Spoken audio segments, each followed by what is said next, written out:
안녕하세요. 나눌교회 조영민 목사입니다. 오늘은 설교 어떻게 들을 것인가 라고 하는 주제로 같이 한 20분 정도 강의를 하도록 하겠습니다.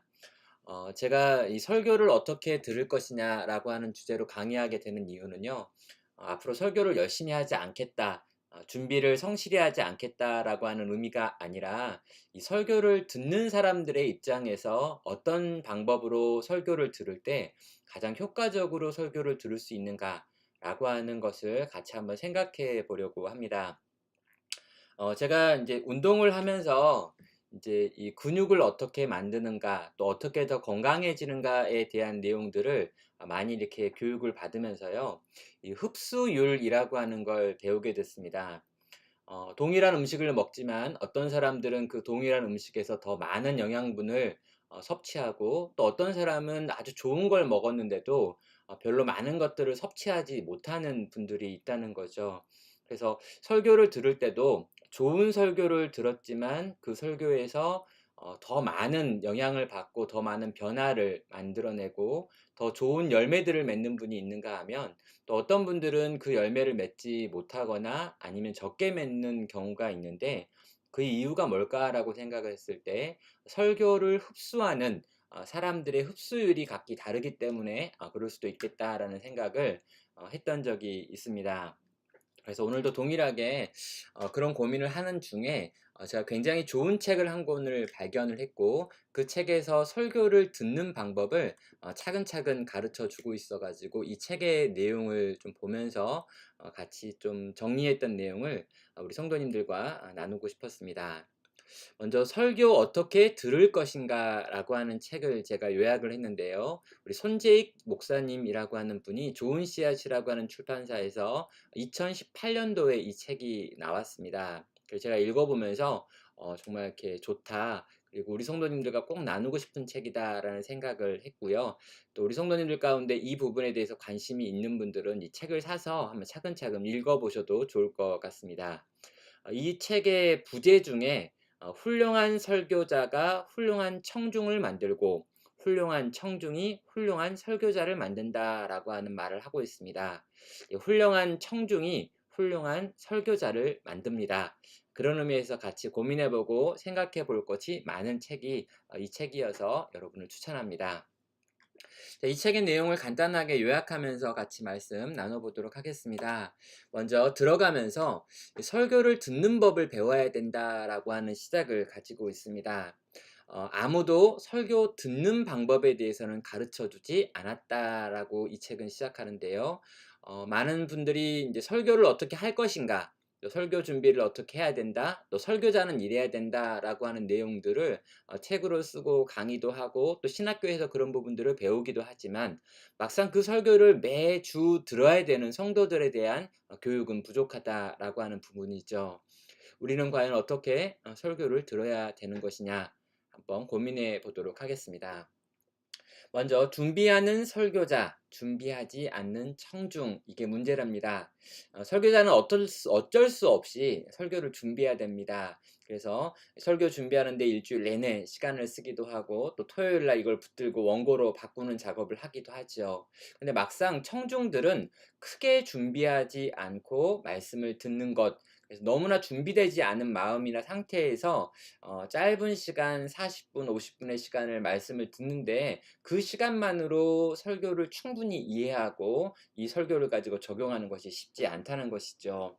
아무리 좋은 설교자라 할지라도 부족할 수밖에 없는 이 준비하지 않는 청중들의 모습이 바뀌어야 된다라고 이야기를 합니다. 청중이 없는 설교는 없습니다. 설교는 분명히 좋은 청중이 있어야지만 바르게 전파되어질 수 있기 때문에 청중의 역할이 중요하다. 그리고 이 땅에 있는 모든 성도는 청중으로 기본적인 부르심을 받았다라고 생각을 해야 합니다. 말씀을 전하는 저 역시 제가 강단에서 전하는 것 아니고 다른 사람들이 만약에 거기서 말씀을 전한다면 좋은 청중의 한 사람으로서 그 자리에서 말씀을 들어야 되는 청중이다라고 하는 공통점이 있다는 거죠. 그래서 오늘날 강단이 빈곤하고 설교자가 없고 좋은 설교를 듣기 어렵다라고 하는 것은 설교자들만의 문제가 아니라 우리 모두의 책임이다라고 하는 부분을 생각하면서 설교 듣는 법에 대해서 우리가 관심을 가져야 된다라고 서론으로 이야기합니다. 그렇다면 설교는 왜 들어야 되는가? 라고 물어볼 수 있겠죠. 설교는 기본적으로 예배의 핵심적인 요소입니다. 신약의 예배와 회당에서의 드려졌던 예배들, 또 구약 예배를 생각해 보면 성경에 나와 있는 대부분의 예배 속에서 설교는 예배의 중심에 있었습니다. 물론 설교가 예배는 아니지만 예배에서 가장 중요한 요소 또 많은 요소가 설교였다라고 하는 것을 성경은 보여주고 있고 또 역사 속에서 또 보여주고 있죠.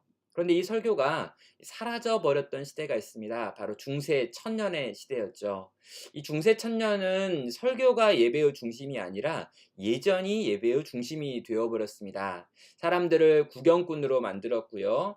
특별한 장소, 그러니까 이 성전 예배당의 앞부분에서 드려지고 있는 여러 가지 의식들을 바라보는 것으로 예배가 바뀌어 버렸고요. 그래서 예배라고 하지 않고 아예 미사, 이 장례식, 의전이라고 하는 표현을 그 당시에 썼습니다. 그리고 종교개혁자들은 이 사라져버렸던 설교를 다시 예배의 중심으로 옮겼던 사람들이 종교개혁자들이었고요. 성경을 읽고 그 성경을 가르치는 일을 예배의 중심으로 복권시켰던 것이 중세 천년을 마친 종교개혁자들이 했던 선택이었고, 오늘 우리는 이 종교개혁의 전통 가운데 있다는 것이죠. 그래서 우리는 설교가 예배의 핵심이고 가장 중요한 요소이다라고 하는 것에 대하여 동의하고 있습니다. 또 그렇듯 설교가 우리 가운데 중요한데 이 설교가 뭔지에 대해서 우리가 실제 배워본 적이 별로 없습니다.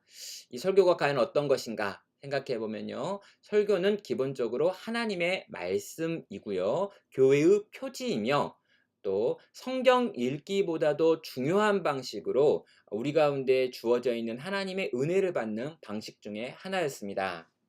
자, 설교가 하나님의 말씀이다라고 하는 것에 대해서 이제 사람들이 요즘은 잘 인정하지 않습니다. 설교도 어떤 사람이 전하는 사람의 말이 아니냐, 설교를 하나님의 말씀이라고 말할 만한 근거가 뭐냐라고 이야기하는데요. 설교자가 강단에 서서 말씀을 전할 때 그가 만약 설교라고 하는 것을 하고 있다면 하나님께 받은 말을 대언하는 형식이 되는 것입니다. 잘못된 설교자들이 있고 잘못된 설교자들이 잘못된 방식으로 이 하나님의 말씀이니까 너네가 무조건 들어라 라고 하는 거짓된 권위를 주장하기도 하지만 실제로 이 설교라고 하는 것 자체는 본질적으로 하나님의 말씀의 선포고 대언이다라고 하는 생각을 가지고 우리는 말씀 앞에 서야 된다는 거죠. 예, 구더기가 두렵다고 해서 장을 담그지 않으면 안 되는 것입니다. 반드시 설교는 하나님의 말씀이다. 이 말씀 앞에 내가 청종하겠다라고 하는 마음의 태도와 자세를 가지고 말씀 앞에 서는 것, 이것이 하나님이 원하는 방식이었다는 거죠. 이후에도 설명을 하겠지만요. 설교는 이 하나님의 말씀을 풀어가지고 여러분에게 증거하는 오늘 우리 가운데 하시는 하나님의 말씀이다 라고 하는 생각을 가지고 겸허하게 말씀 앞에 나아가셔야 합니다. 또 교회의 표지를 이야기하면서 세 가지를 이야기합니다.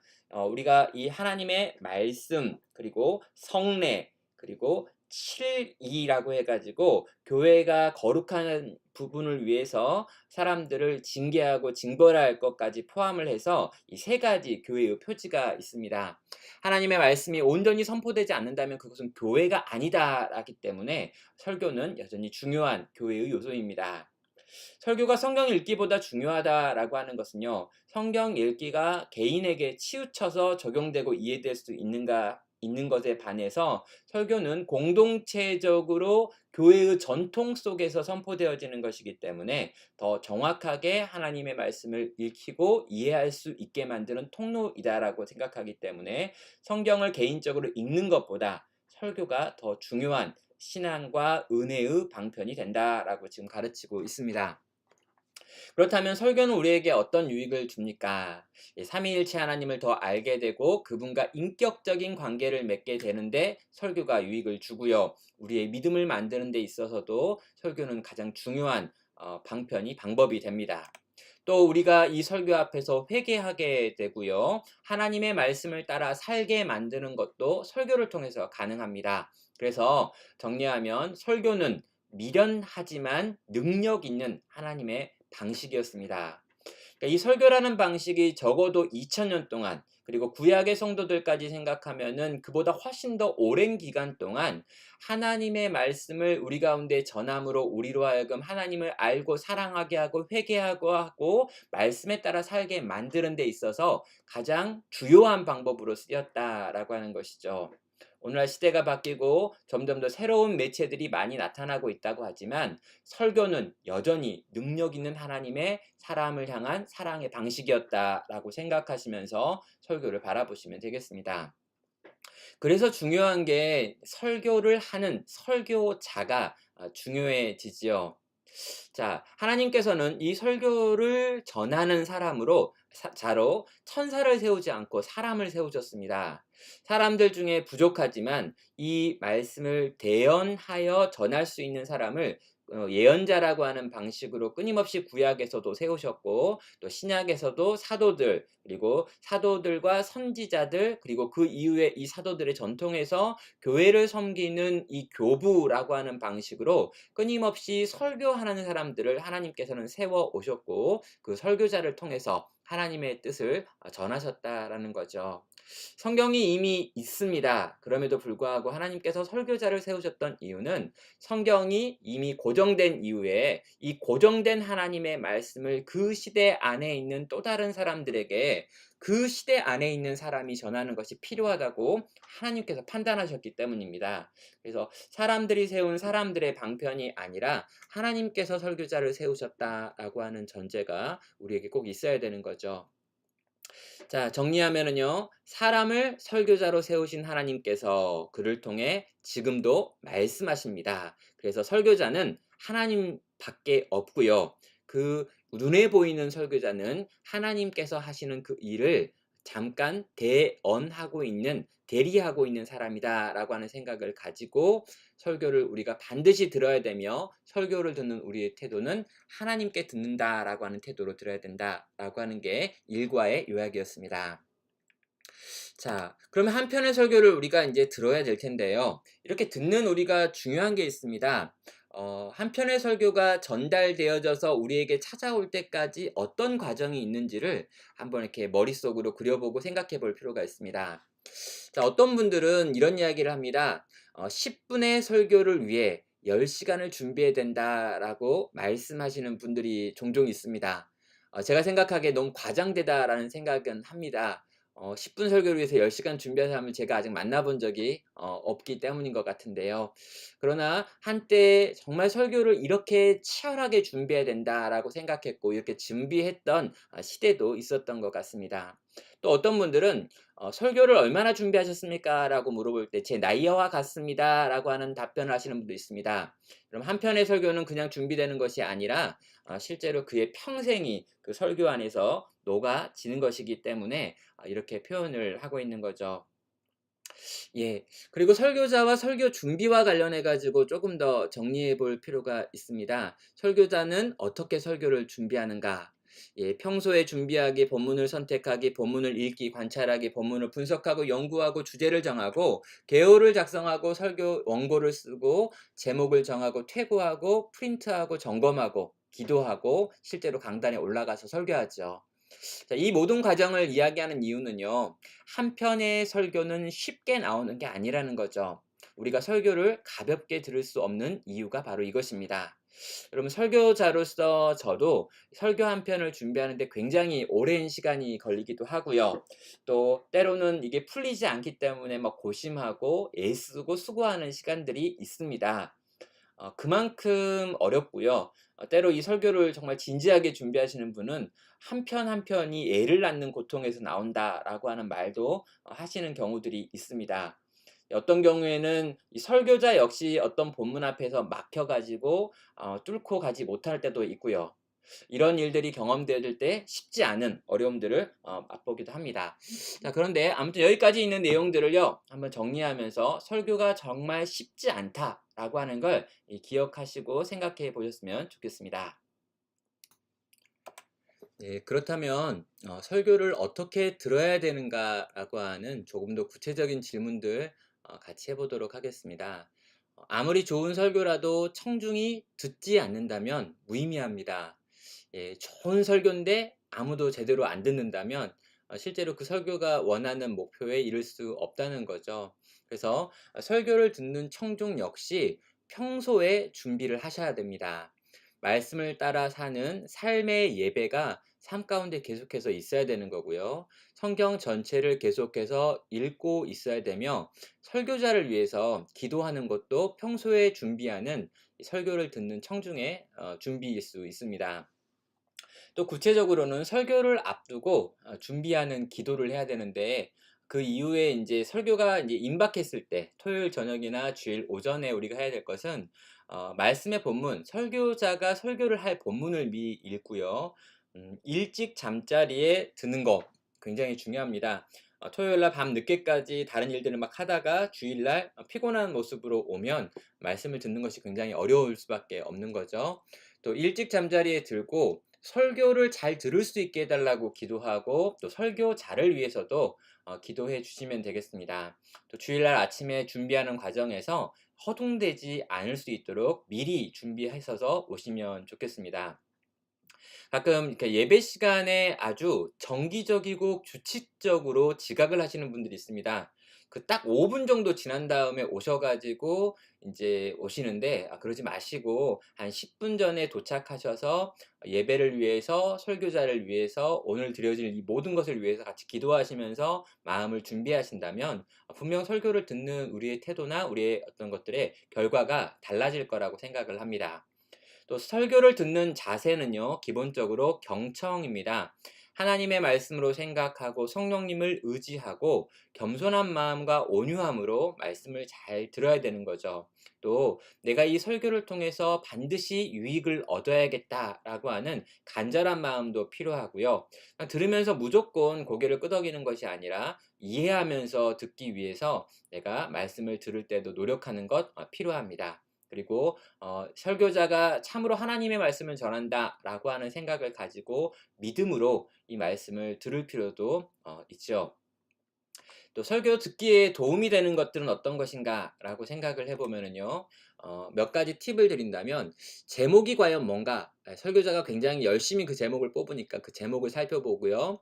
또 주제들을 요약해 볼 필요도 있고요. 또 적으면서 들어보고 결론 부분을 반드시 놓치지 말고 아는 내용이라도 집중해서 읽어 보시고 설교를 듣는다면 도움이 될 것 같습니다.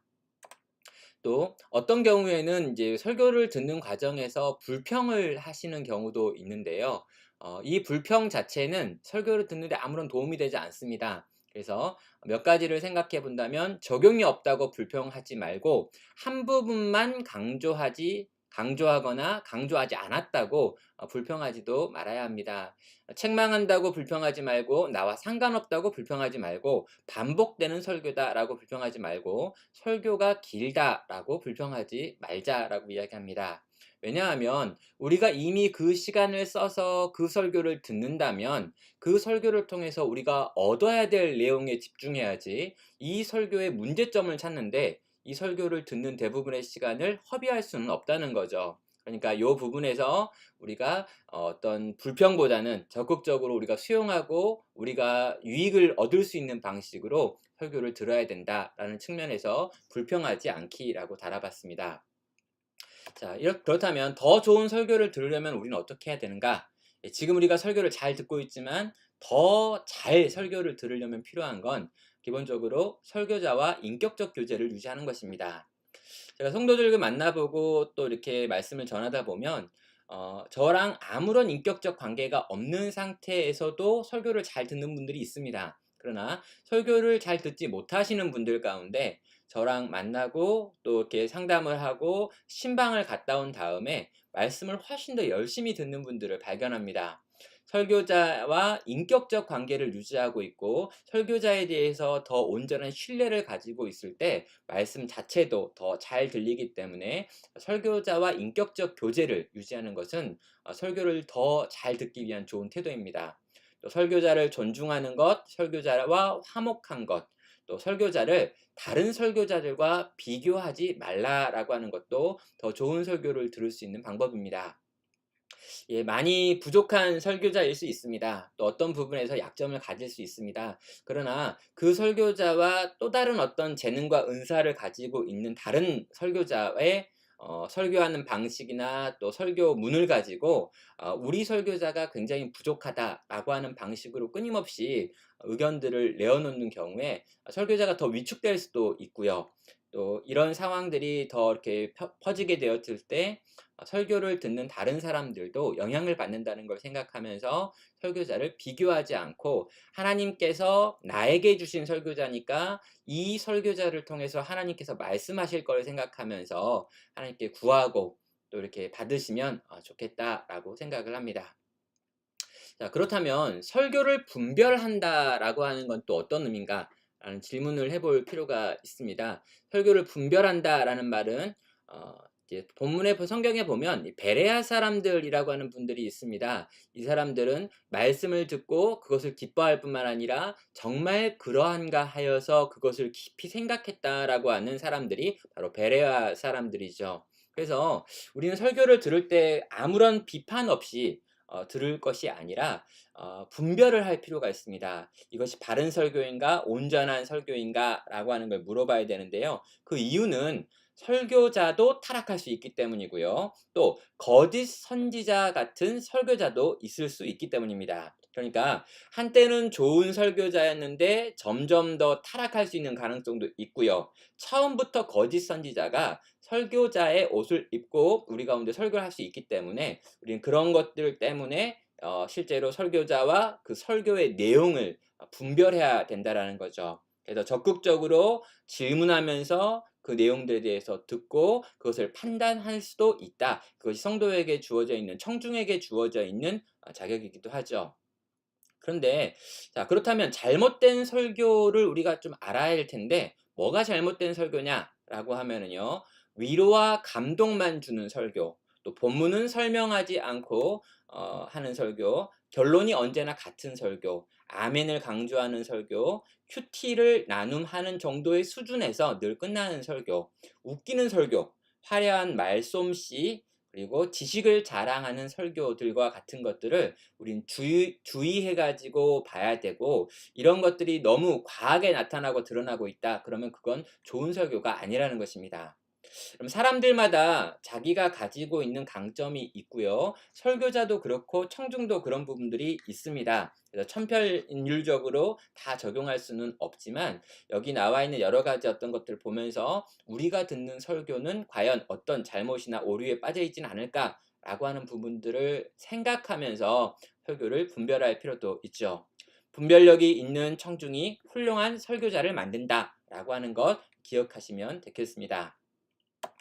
자, 그렇다면 훌륭한 설교자를 찾을 수 없는, 찾기 힘든 이유가 뭘까? 기본적으로는 설교자의 문제입니다. 또 신학교의 문제이기도 하고요. 설교자의 외적인, 내적인 어떤 소명의 문제이기도 합니다. 그러니까 하나님께서 부르셨다라고 하는 내적인 소명이 분명하다 할지라도 사람들에게 하나님의 말씀을 잘 가르칠 수 있는 것은 외적인 소명입니다. 그래서 그런 은사와 재능과 기질과 성향이라고 하는 것이 분명히 있기 때문에 또 그런 것을 2차적으로 오랫동안 훈련해 가지고 준비되어져 있어야 되는데 그런 부분에서 설교자가 준비되어 있지 않을 때 우리는 좋은 설교를 듣기가 어렵죠. 그러나 2차적인 이유도 있습니다. 좋은 청중이 없기 때문이다라고도 설명할 수 있죠. 일단 분별력이 없어서 나쁜 설교인데도 불구하고 그 설교를 듣고 좋아한다면 실제로 그런 청중들과 함께 있는 설교자가 좋은 설교를 할 수 있을 가능성은 별로 없다라고 생각을 합니다. 가령 웃기는 설교에 막 즐거워하고 반응하는 청중이 대부분인 사람들 속에서 진지하게 진리를 가르치고 죄에 대해 가르치고 정말 하나님의 의를 위하여 살아야 된다라고 하는 메시지를 전하는 설교자가 세워지기 어렵다는 것이죠. 그래서 훌륭한 설교자가 없다라고 하는 말은 이 설교자들의 문제이기도 하지만 동시에 좋은 청중이 별로 없다라는 말도 되는 것입니다. 또 반대의 말도 연결될 수 있습니다. 훌륭한 설교자와 훌륭한 청중이 만나야 되는 거고요. 그래서 우리가 대부분이 설교자가 되기보다는 훌륭한 청중으로서의 부르심을 받았기 때문에 훌륭한 청중으로서 나는 어떻게 나를 준비할까라고 하는 부분들을 생각해야 되는 거죠. 자, 그렇다면 이런 이제 훌륭한 청중이 되기 위해서 애를 쓰고 또 아까 앞에 나왔던 것처럼 정리를 했다면 설교를 듣고 난 다음에 우리는 어떻게 해야 되는가라는 질문도 할 수 있습니다. 그래서 설교는 반드시 청중의 반응으로 나타나야 된다. 설교는 청중의 변화를 요구하고 있다라고 이야기합니다. 설교는 반응, 순종이라고 하는 것으로 나타나야 되는데요. 그렇다면 마음속으로 이 설교를 간직하고 이 설교를 주중에 깊이 묵상하고 그리고 묵상하다가 내 삶 가운데 실천해야 될 것들을 찾아서 구체적으로 그 말씀에 순종하는 실천이 설교를 듣고 난 청중이 해야 되는 일인 거죠. 그러니까 강단에서 선포되어지는 그 설교를 주일날 듣고 끝나는 것이 아니라 그 설교를 들은 청중은 반드시 삶 속에서의 변화라고 하는 것을 만들어내야 되고요. 그렇기 위해서 마음속에 간직하고 묵상하고 실천하는 일상의 삶으로 연결되어야 된다라고 지금 가르치고 있습니다. 자, 설교를 듣는 태도까지 이런 식으로 정리를 했습니다. 그런 다음에 이제 어떻게 하면 설교를 도와줄 수 있을까? 설교자를 도울 수 있는 방법에 대한 적용적인 측면에서 여러 가지 제안들이 나오고 있는데요. 한번 어떻게 설교자를 도울 수 있는가? 적용의 측면입니다. 첫째는 설교자가 설교를 준비할 수 있는 시간을 주셔야 합니다. 대한예수교 장로의 헌법 1922년 판에 보면은요, 이 시찰회라고 하는 교회들의 모임에서 각 교회들을 이렇게 모여서 이렇게 질문하면서 그 교회들에게 이렇게 물어봅니다. 매일 성경을 연구하기로 예정한 시간이 있으며 본 교회 교인들이 이 시간을 허락하고 방해하지는 않습니까? 라고 하는 질문을 그 시찰에 속해 있는 교회에게 하는 거죠. 그 교회 목사에게. 그러니까 목사가 성경을 연구할 수 있는 시간을 확보하고 있느냐라는 것이 굉장히 중요한 질문이었다는 것입니다. 보통 설교 한 편을 준비하기 위해 20시간 정도의 시간이 든다는 것을 기억하시고 설교자가 20시간 정도 설교를 준비할 수 있도록 배려해 주셔야 한다는 것이죠. 예, 설교 한 편에 20시간 정도의 시간이 든다. 이게 이제 수긍이 되지 않는 분도 있을 수 있습니다. 제가 생각해 보면은요, 충분히 20시간 정도의 시간을 설교를 위해 쓰는 것 같습니다. 그러니까 수요 예배 때 제가 전하는 설교를 위해서 한 8시간 정도를 쓰고 주일 예배에 전할 설교를 위해서 한 12시간 또는 14시간 정도의 시간을 성경을 연구한 것을 마인드맵으로 그리고 그것들을 가지고 설교를 구성하고 원고까지 다 작성하고 또 작성한 원고를 태고하는 시간까지 포함하면 20시간 가까운 시간들을 매주마다 사용하고 있는 거죠. 이런 시간들을 확보할 수 없게 되고 설교의 편수가 너무 많아져 가지고 설교를 이렇게 많이 대량으로 생산하게 될 때 나중에 보면 원고를 쓰지 않고 설교하는 분들도 많아지고요. 시간을 거의 들이지 않고 이미 나와 있는 설교집이나 이런 것들을 차용해 가지고 설교를 하게 되는 일들도 벌어지는 이유인 것 같습니다. 설교에 대한 표절이 최근에 많이 문제가 되기도 했는데요. 한국에서 설교를 만약에 이제 작은 교회 같은 경우에 일주일에 뭐 8편 또 10편 가까이 하게 되는 경우에요. 그 설교자가 설교를 어떤 식으로건 간에 표절하지 않고는 만들어낼 수 없다는 걸 기억할 필요가 있습니다. 그래서 설교 표절이 왜 일어나는가? 설교를 준비할 시간을 교회가 주지 못했기 때문이다라고 하는 생각도 하실 필요가 있는 거죠. 두 번째로 설교자가 공부할 수 있도록 재정적으로 도와주는 필요도 있습니다. 설교자가 어떤 것을 잘 공부하려면 이제 돈도 필요하고 책도 사야 되고 뭐 학원을 가거나 공부해야 될 필요들도 있는데 그런 부분에 대해서 교회가 또 성도님들이 적극적으로 도와주셨기도 해야 되는 거죠. 교회적으로는 도서비를 책정한다거나, 나눔교회는 아직 이런 게 없습니다. 또 어떤 세미나를 보내준다거나 아니면 이런 것들을 공부할 수 있도록 돕는 프로그램들이 교회에 있다면 더더욱 설교자를 잘 도울 수 있을 것 같습니다. 또 개인적으로는요, 많이 칭찬해 주십시오. 어떤 설교자가 정말 최선을 다하여 그 주제를 연구하고 그 주제를 잘 가르치려고 애써서 전파하면 그런 경우에 우리가 칭찬을 아끼지 말아야 되고요. 또 어떤 경우에는 겸손하게 조언을 해줄 수도 있습니다.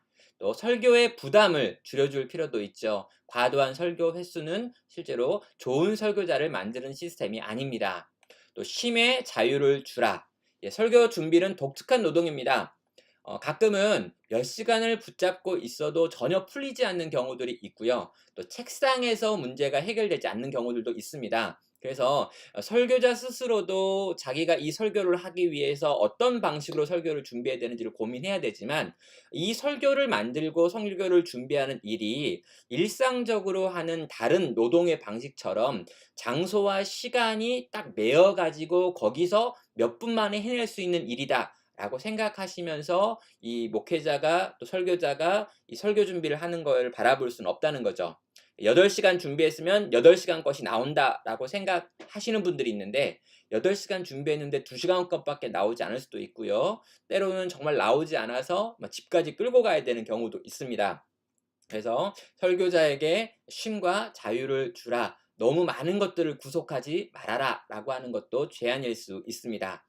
또 직분에 최선을 다하라. 설교자가 교회의 각 직분 해야 할 일들을 다른 직분들이 해야 될 일들까지 막 하게 함으로 이 설교를 준비하는 일에 집중할 수 없게 만드는 일이 일어나지 않도록 우리 각 직분자들이 각 직분에 합당한 일들을 하는 것, 이것들도 중요하다라고 이야기하고 있습니다. 그러니까 설교자가 충분한 시간 이 설교에 집중할 수 있도록 도와주는 일들을 우리 청중으로서 해야 그런 작품들, 좋은 설교들이 만들어지고 나타날 수 있다라고 지금 제안을 하고 있죠.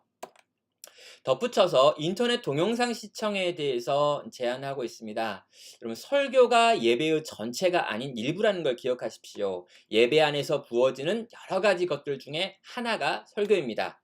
설교는 중요하지만 전부가 아니다라는 생각을 해야 되고요. 또 설교는 그 설교를 듣고 있는 교회의 회중을 위한 것이지 인터넷을 듣고 있는 성도를 위한 것이 아니라는 것입니다. 때로요, 그 교회에는 굉장히 적실한 어떤 메시지가 외부에 있는 사람에게는 전혀 적실하지 않은 메시지일 수 있습니다. 그래서 모든 설교는 그 설교가 선포되어지는 그 강단 아래에 있는 회중을 향한 것이다. 그렇기 때문에 인터넷 설교가 아니라 그 자리에 와서 들어야 된다.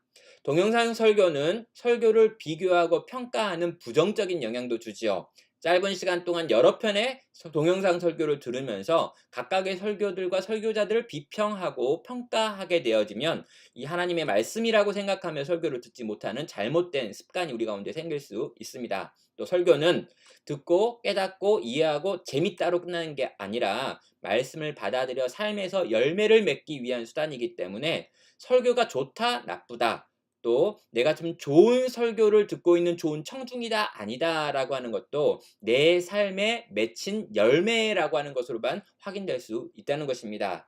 인터넷 동영상 설교는 그런 의미에서 적절하지 않다는 거죠. 정리하면 하나님께서는 각 교회의 설교자를 세워 그들을 통해 말씀을 선포하게 하신다. 부족할지라도 그 설교자를 통해 그 은혜를 누려야 한다라고 정리할 수 있습니다. 나옵니다. 마지막으로 구경꾼에서 참여자로 바뀔 것을 요구하지요. 하나님은 이 미련한 설교를 듣는 자로 우리들을 부르셨습니다. 우리는 설교를 듣는 청자로 부르심을 받았다는 것입니다. 청중은 결코 구경꾼이 아니라 말씀 공동체의 참여자입니다. 훌륭한 청중이 되려고 노력했지만 실패할 수 있습니다. 그런 경우에 만약 노력이 더 필요한 경우는 노력해야 되고요. 또 성령님의 도우심이 필요한 경우는 기도해야 됩니다. 그런데 설교자에게 심각한 문제가 있는 경우도 있을 수 있지요. 이런 경우에는 선택하고 고민하고 생각하고 또 이렇게 애쓰셔야 되겠지만 이 공동체에서 더 이상 그 사람이 설교하지 못하도록 만들어야 될 수도 있고요. 아니면 그 공동체 전반이 그 설교자의 잘못에 대하여 이해하지 못한다면 내가 그 공동체를 떠나서 다른 바른 말씀이 선포되어지는 곳으로 가야 될 필요도 있습니다. 설교자에게 심각한 문제가 있는 경우라면은요, 실제로 많이 고민하고 많이 생각한 다음에 실제로 이제 이 설교자를 바꾸거나 내가 다른 설교자에게 가는 것, 이게 바른 선택이 될 수 있는 것이죠. 정리하면 훌륭한 청중들이 되어질 것에 대하여 요구합니다. 그리고 훌륭한 설교자들도 많아지기를 기대하고 소망합니다. 그리고 훌륭한 청중이 훌륭한 설교자를 만든다라고 하는 걸 생각하면서 우리 나눔교회 모든 성도님들이 더 나은 좋은 청중이 되어서 저를 훌륭한 설교자로 만들어 주시고요.